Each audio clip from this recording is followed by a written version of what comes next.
Welcome to the Asia Climate Finance Podcast, where our host and expert guests delve into and scrutinize the pressing issues and emerging trends in climate business and climate finance.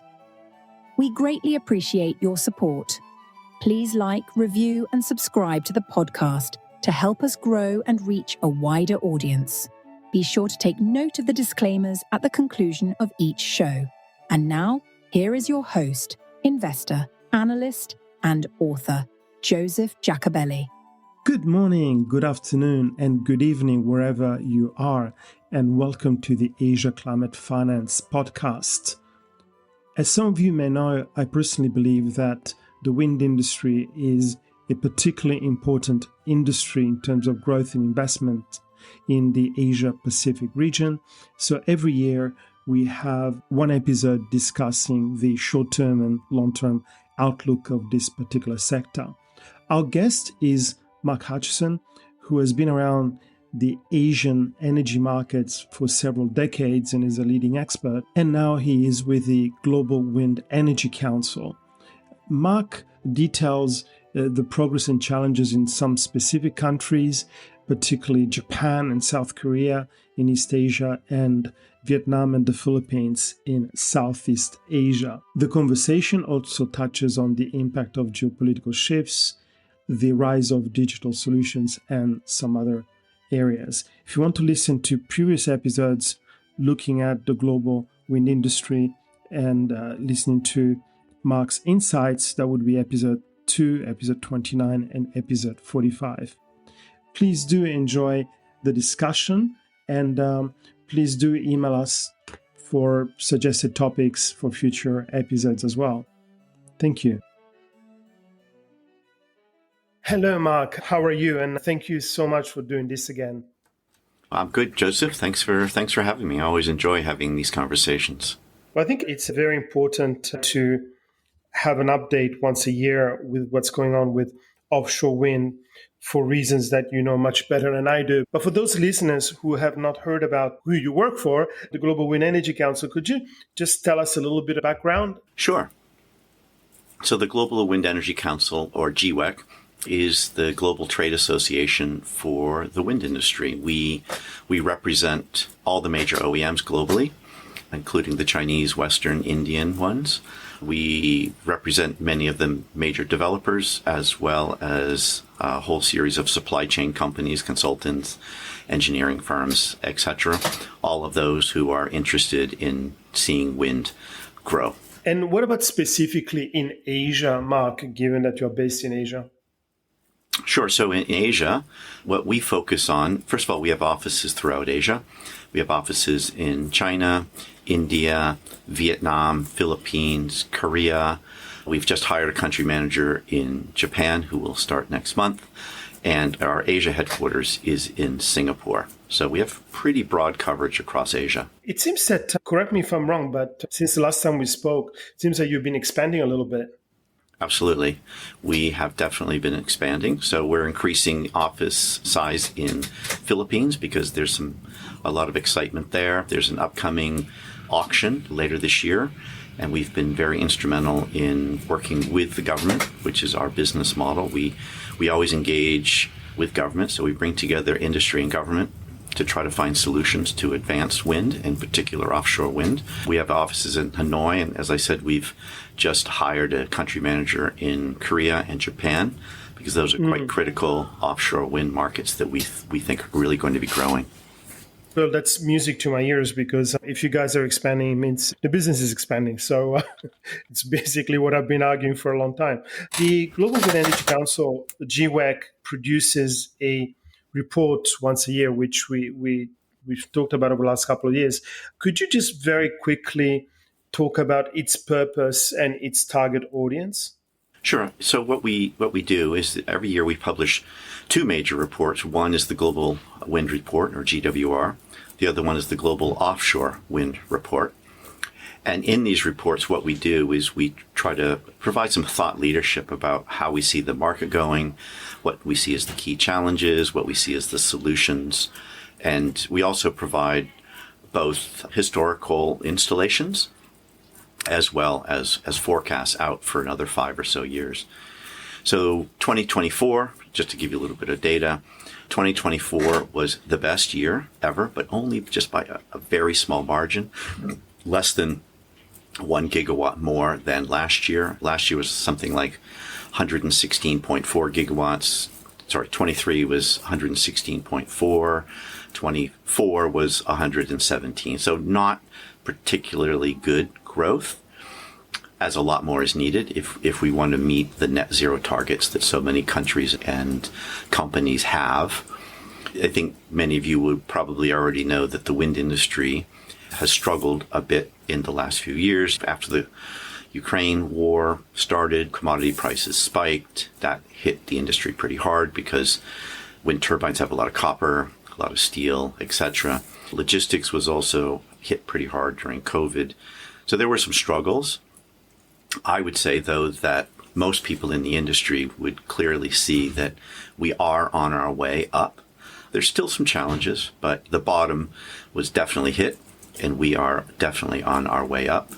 I mean, and just to give you some examples, I mentioned the Philippine auction that's coming up. We're very excited about that. In Vietnam, we're working with the government to develop a one-stage auction. Again, so the Vietnamese government wants to show that it's moving.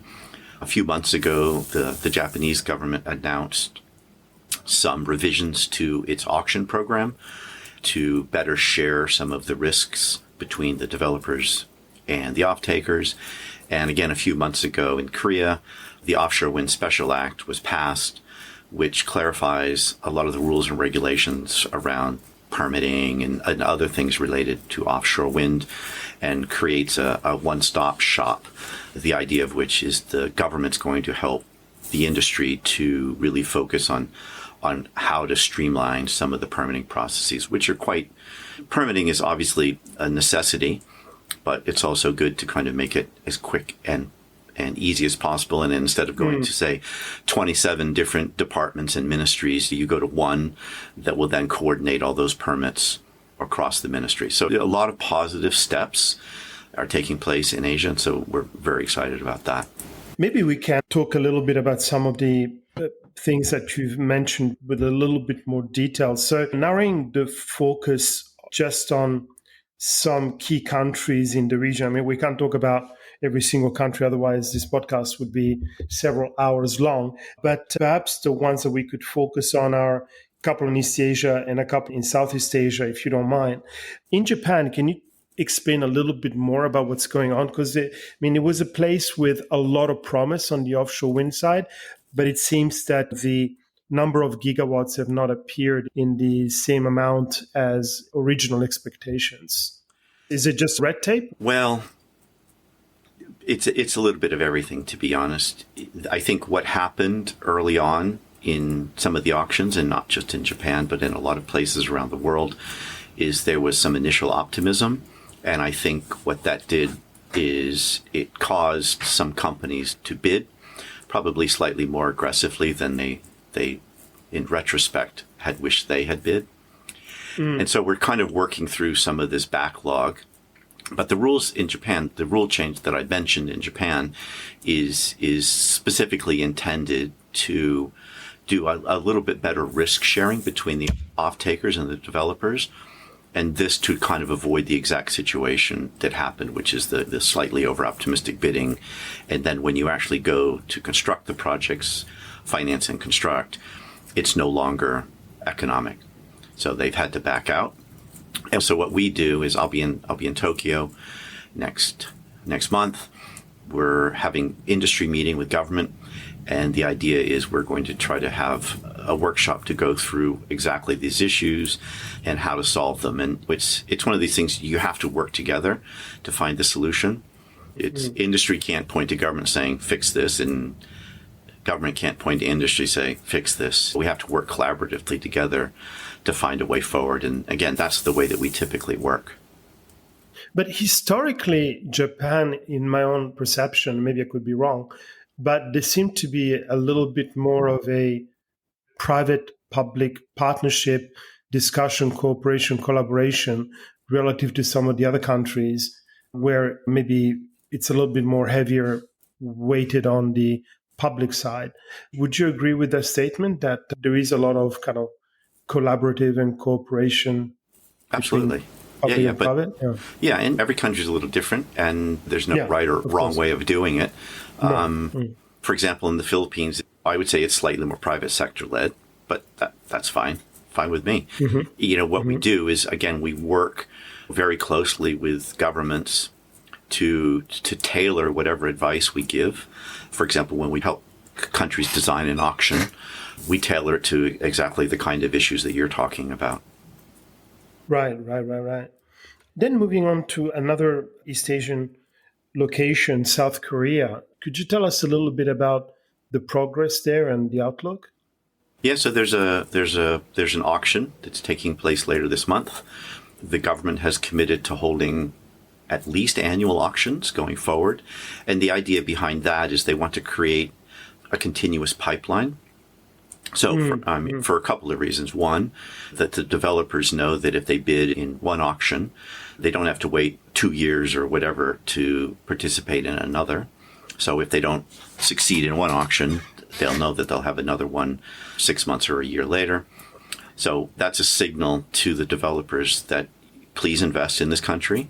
And it's also a signal to the supply chain to, you can start building your factories. You can start localizing your production. And so this is what we always ask for is visibility into the pipeline, because investors in any industry like to see certainty. And if the governments can provide certainty, then the private sector will follow with investment. Right. Like you and I have always been saying, as long as you've got consistent and transparent policies, then that's the kind of signal that the market needs. Exactly.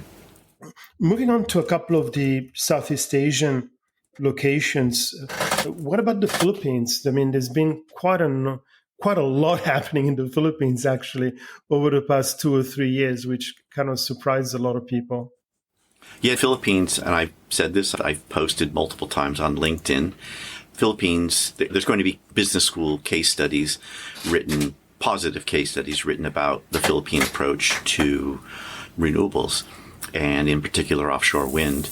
When President Marcos came in a few years ago, he took what had already been one auction and he committed to getting an offshore wind turbine spinning in the water, producing power by 2028, which is the end of his term. And he has mobilized the government. He has enabled the Department of Energy, the Energy Regulatory Commission, and many other departments to really move forward quickly. And as I mentioned, we work with government very closely. Our country manager there has been leading a technical working group, which is composed of developers, OEMs, and others, and it's officially endorsed by the Energy Regulatory Commission with the Department of Energy as an observer. And literally 2 days ago, the technical working group submitted its recommendations for changes to the PPA, changes to the permitting, and in great detail. And again, we worked with the ERC and with the Department of Energy to come up with these, so there's not any big surprises coming out of this. And we hope the government will adopt most of the recommendations. And if we do, we feel that it's quite likely that the auction they intend to hold later this year will be successful. That's great news. And another important jurisdiction in Southeast Asia would be Vietnam. And obviously, there's an enormous amount of changes there with the kind of consolidations of some ministries and restructuring and so on and so forth. Yes, absolutely. So Vietnam, of the Southeast Asian countries, Vietnam has the best wind resource without any question. There's already around 6 gigawatts of onshore wind installed, including quite a bit of nearshore wind. And by nearshore, what it usually means is within 1 kilometer or so of the shore, 1 or 2 kilometers. They typically use onshore turbines, but because they're next to the ocean, the wind resource tends to be quite good. And then if you go to true offshore, it's world-class resources, probably not quite like the North Sea, but pretty close. And the government, we would say in the last year, has really accelerated their activity. There's a new electricity law. There are multiple decrees that allow site exclusivity to be given so that surveys can be done by the developers. And we really appreciate the government's efforts. I think a lot of the industry was frustrated over the last few years by the government in Vietnam because I think there was some corruption investigations which just slowed things down. But really in the last year, I think the government's been doing just an exceptional job and has been extremely engaged with us and the industry in general. And so we're very, very pleased with what the government is doing there. Now that we've talked about some kind of key jurisdictions around the region, could we talk a little bit about the general trend in terms of technologies? I mean, are we seeing kind of turbines getting bigger? Are we seeing new technologies taking over, like, I don't know, floating wind? Or is that more kind of long-term kind of trend? What's going on in terms of innovation and technology in the Asia-Pacific region? Well, you're right. So in the size argument, there are competing schools of thought. There are some who think that let's make them as big as we possibly can. And I think the Chinese are kind of leading on that side, the Chinese OEMs.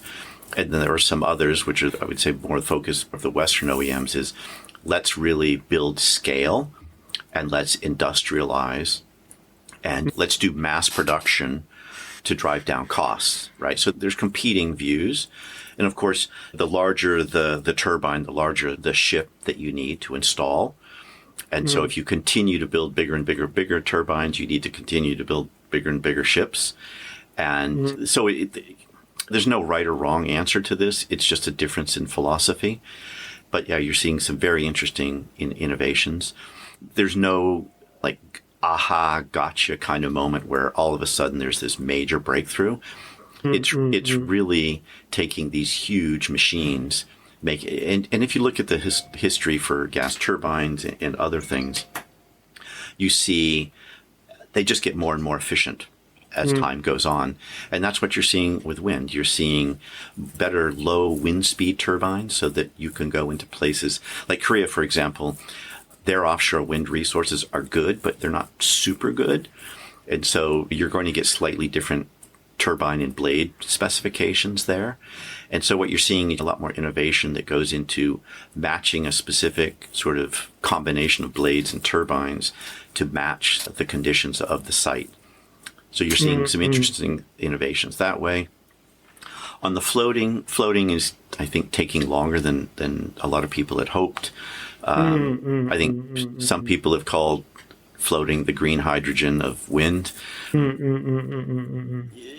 Again, these things are very large industrial machines, and so the innovations are slow. It's not like a high tech where you're doubling computing power over so many years.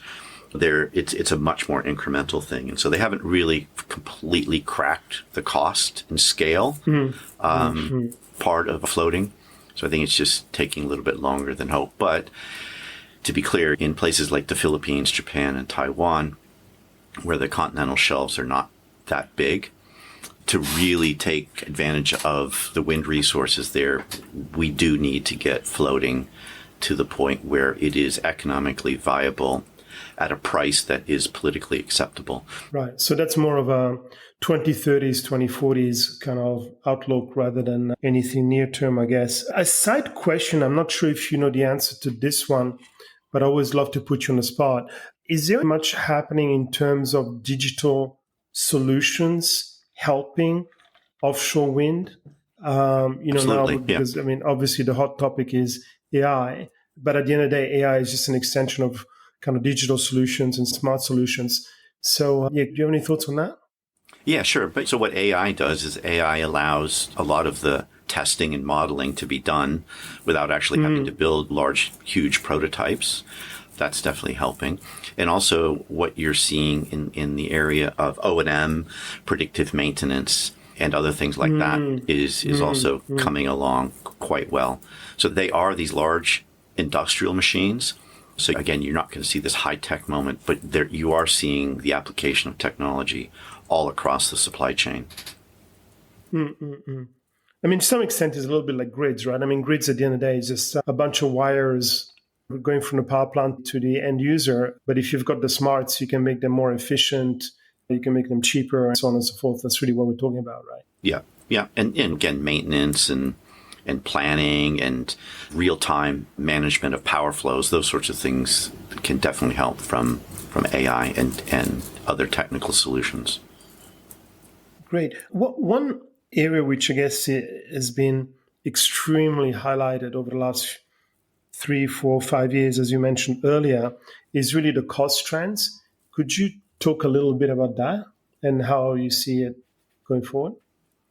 Yeah, I think the challenge with costs is they're higher than they used to be. They're lower than they used to be at the same time. So when you had all the commodity price spikes that we saw a few years ago, that hit the industry pretty hard. Prices have not yet gone down to, I would say, pre-COVID levels on a per megawatt basis. And I'm not sure that they will anytime soon. The turbine manufacturers are being much more disciplined in how they approach the business. And you've seen this in I would say, the recovery of the Western OEMs in particular. So they've turned profitable again because they're much more disciplined in their approach. So I think that is I look at it as a maturing aspect of the industry. Because if you think about it, offshore wind is still a relatively new industry, really only hit major scale 10 or 15 years ago. Turbines have been spinning in the water for 30 years. But if you look at the level of installations, it really was only in the 2010s that it really started to take off. And so if you think of a large industrial scale, high capital cost industry, that's very, very young. And so the industry is learning the lessons that the petrochemical, metals and mining, refining industries learned 50, 80, 100 years ago. So I think it's a maturing process. And I think the companies that are surviving and coming out of it now are much stronger than they were before. Fool me once, shame on you. Fool me twice, shame on me. They are definitely in the learning mode and they're not going to get hit like they did get hit a few years ago. That's great. I mean, people forget that when we're talking about renewables, it's an evolutionary process and it takes many years to refine. I mean, if you look at solar now versus solar, say, even just 15 years ago, 20 years ago, completely different ballgame in terms of the evolution of the technologies and costs and all the rest. I guess we can talk a little bit about your outlook for the sector, Mark, both kind of like short-term, meaning next 1 or 2 years, as well as a little bit more beyond that, like next 20 years. Sure. We're projecting growth pretty much across all markets. China has been dominating, still continues to dominate the industry, both from supply as well as installations. I think our sort of business as usual forecast is relatively modest growth, which is not what we need. If you're familiar with the tripling pledge to triple renewable installations by 2030 to help meet the net zero goals of so many countries and companies, the current trajectories are not going to get us there.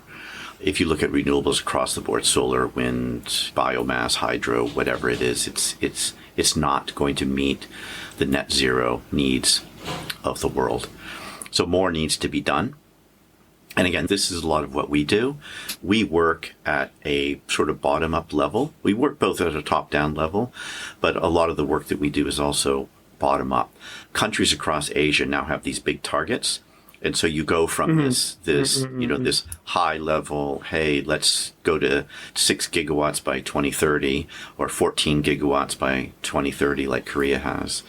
And then you wake up the next day and you're like, oh, wow, this is going to be hard. So what do we have to do? So we very methodically, in each market, we go through, okay, here's the bottlenecks, here's sort of best practice, here's the implementing rules and regulations that are needed, here's the laws that need to be amended or changed or passed.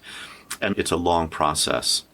But without it, we have no chance of ever meeting sort of the net zero targets. But it's tiring sometimes. It's a little bit frustrating. But it's also, when you do see some of the successes, it's extremely rewarding as well. Yeah, I mean, I guess 2 words come to mind. Number one, it's new. And number two, we're talking about a transition. So yeah, no transition is particularly easy. Yeah, this is a huge. I mean, this is a mega trend. And mega trends don't just happen with a snap of a finger. It takes a lot of hard work by a lot of individuals and companies and governments to make it happen. So we have to. I'm a glass half full guy, right? I always see opportunities, and even when there's challenges, I'm like, ooh, here's a way to fix this and make some money for the industry. So, but yeah, not without its challenges. Just a side question before I ask you for your final remark and some key takeaways, and it's about the US market. I know that neither you nor I are geopolitical experts, and if anybody could predict geopolitics a year out, the person must be a genius, or the person must have a particular deal with God, or lucky. Or lucky. But with what's going on in the US, which basically in a nutshell is not very pro renewables kind of attitude on the part of the new administration, you've got global capital from infrastructure funds, private equity firms, corporations. Given it's so much harder to go into the US right now, or more uncertain to go into the US right now, does that mean that there could be more capital that could flow into Europe, and especially more capital that could flow into Asia? Is that a possibility over the longer term? Yeah, I mean, unfortunately, I think there's a huge missed opportunity in the U.S. given what's happened, and it will have to be made up for later. So that's probably all I'll say about that. But so I was in Singapore this week, and I went to a number of events, including the Global Financial Alliance for Net Zero, hosted by Bloomberg. And I think the mood in the room was the ship is not turning around. There's one direction that we're going. And the job benefits of the transition, the economic development, and I think increasingly the energy security benefits of the energy transition. Just as an example, when the Philippines, they import 90% of their energy, just like Korea, Japan, and Taiwan. And when coal prices a few years ago went up to $400 a ton, that got passed straight through to the end users. And countries don't want to subject their economies to that level of volatility. And during the construction of renewable energy projects, there is some risk to volatility. But once they're built, the price is very predictable because there's no fuel. It's wind, solar. And in the Philippines, when the developer signs a 20-year PPA after winning the auction, that's the price for 20 years. And that's very predictable. And so you remove those elements of volatility, which I think increasingly are being recognized as a real benefit for so many different economies around the world. The economic sustainability from that angle is extremely important. That's great, Mark. Any final remarks or key takeaways from our conversation? Yeah, I mean, the industry's on an upturn from a pretty rough bottom. There's one way to go but up. The energy transition is not turning around. The will globally is there to see it continue. So, yeah, I mean, I look forward to our discussion next year because I think we'll be in an even better place next year. That's fantastic, Mark. Once again, thank you so much for your time, because I know you travel a lot and must be extremely exhausting. So thank you very, very much for today's participation in the Asia Climate Finance Podcast. Thanks again for having me. Thank you for listening to this episode of the Asia Climate Finance Podcast. Please be advised that this podcast is presented for educational purposes only. None of the information provided should be construed in any way as investment advice. Always consult with a licensed investment professional before making any investment decisions. Additionally, please note that the views and opinions expressed by our guests are personal and may not reflect the views and opinions of their current or previous employers.